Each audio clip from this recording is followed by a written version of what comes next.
शिवलिंग की पूजा क्यों किया जाता है? शिवलिंग भगवान शिव का प्रतीक है। भक्तजन आमतौर पर भगवान शिव की कृपा पाने के लिए उनकी मूर्ति की बजाय इस शिवलिंग की पूजा करते हैं।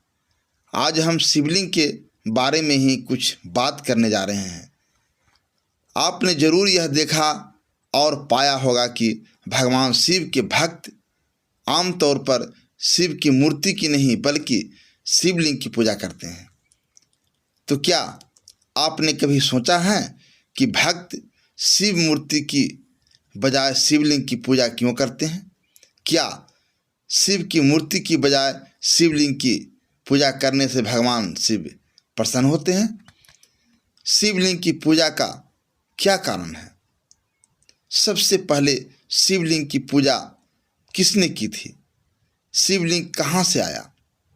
भगवान शिव का लिंग क्यों काटा गया? तो आइए आज शिवलिंग के बारे में यह बात जानते हैं। शिव पुराण के अनुसार सृष्टि के प्रारंभ में भगवान शिव से ही सृष्टिकर्ता ब्रह्मा और भगवान विष्णु की उत्पत्ति हुई। उत्पत्ति होने के बाद ब्रह्मा जी और विष्णु जी के मन में यह प्रश्न आया कि हम कौन हैं? हम इस संसार में कैसे आए? हमारे काम क्या हैं? दोनों यही सोच रहे थे कि तभी एक अग्निलिंग प्रकट हुआ और उसमें से निकली एक आवाज़ ने ब्रह्मा जी और विष्णु जी से कहा, तुम दोनों के मन में जो प्रश्न उठा है उसका उत्तर पाने के लिए इस अग्निलिंग में प्रवेश करो और इसका आदि और अंत खोजो।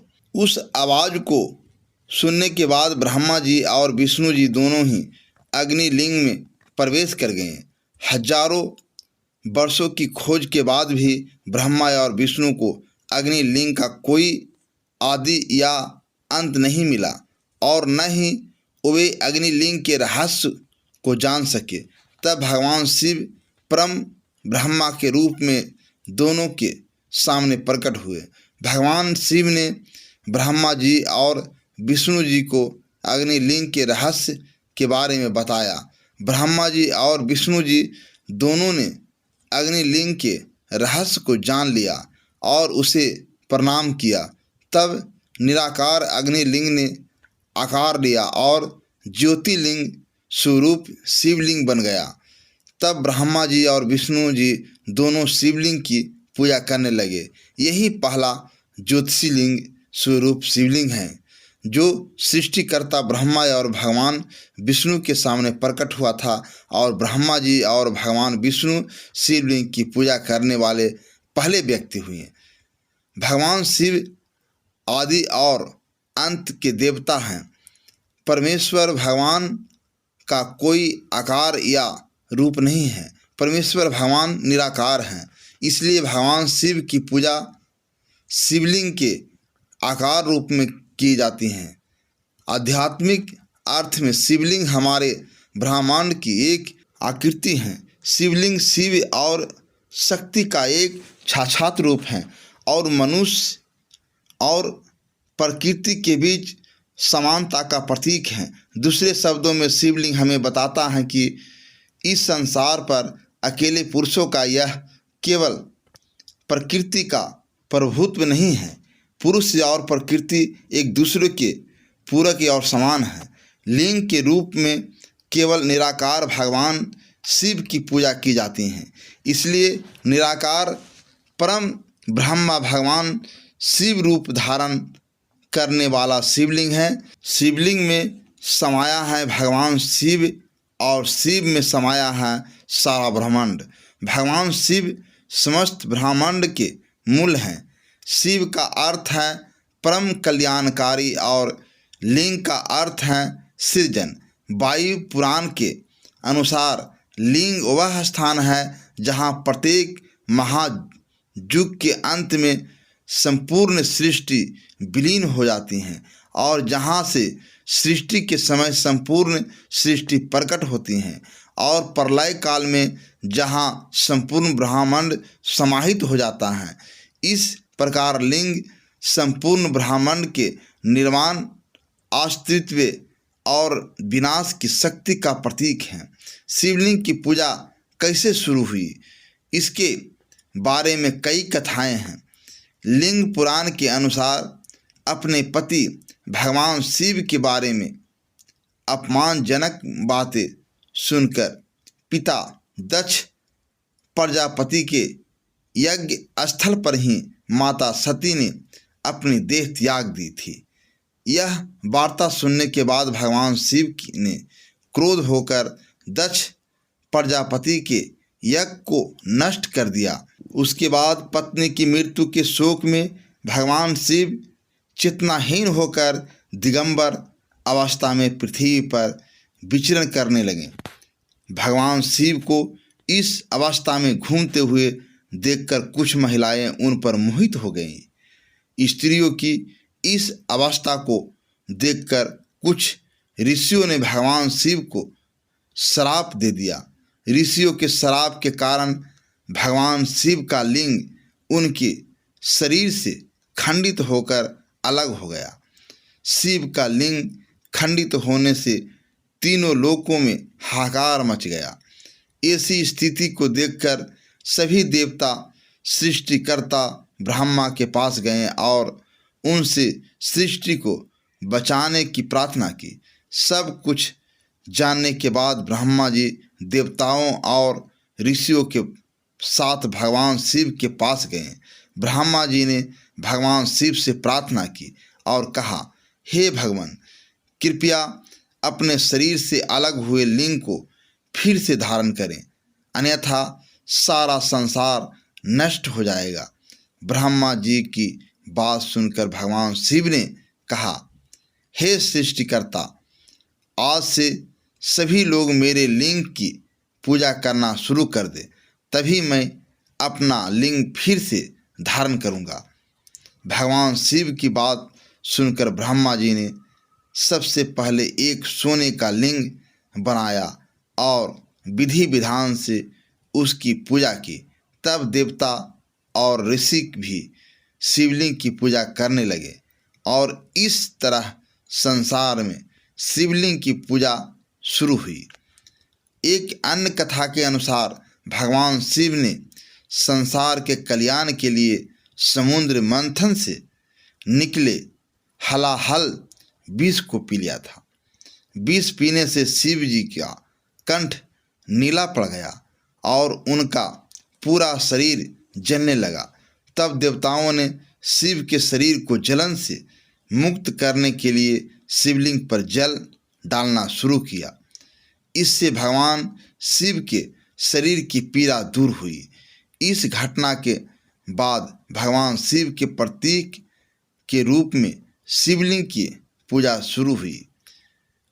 भृगु संहिता के अनुसार एक बार महर्षि भृगु ब्रह्मा, विष्णु और महेश्वर में से कौन सर्वश्रेष्ठ हैं, यह परीक्षा लेने निकले। परीक्षा लेने के लिए जब महर्षि भृगु कैलाश पहुँचे, उस समय भगवान शिव समाधि में लीन थे। इसलिए शिव के गुणों ने भृगु को अंदर प्रवेश नहीं करने दिया और उन्हें कैलाश के द्वार पर ही रोक लिया। महर्षि भृगु ने बहुत विनय की, लेकिन फिर भी शिवगणों ने उन्हें आगे बढ़ने की अनुमति नहीं दी, बल्कि उनका अपमान किया और उन्हें मारने के लिए त्रिशूल आदि अस्त्र धारण कर लिया। जब भृगु ने देखा कि शिवगण उन्हें मारने के लिए आ रहे हैं, तो वे भागने लगे और शिवगण उनके पीछे भागने लगे। कुछ समय भागते भागते महर्षि भृगु थक कर रुक गए। तब क्रोधित भृगु ने सोचा, हे भगवान शिव, मैं त्रिदेवों की परीक्षा लेने निकला हूँ।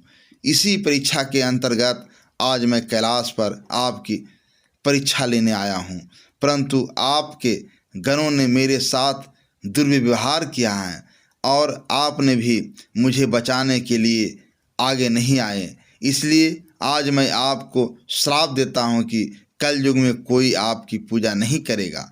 श्राप मिलने के बाद शिव जी की समाधि टूट गई।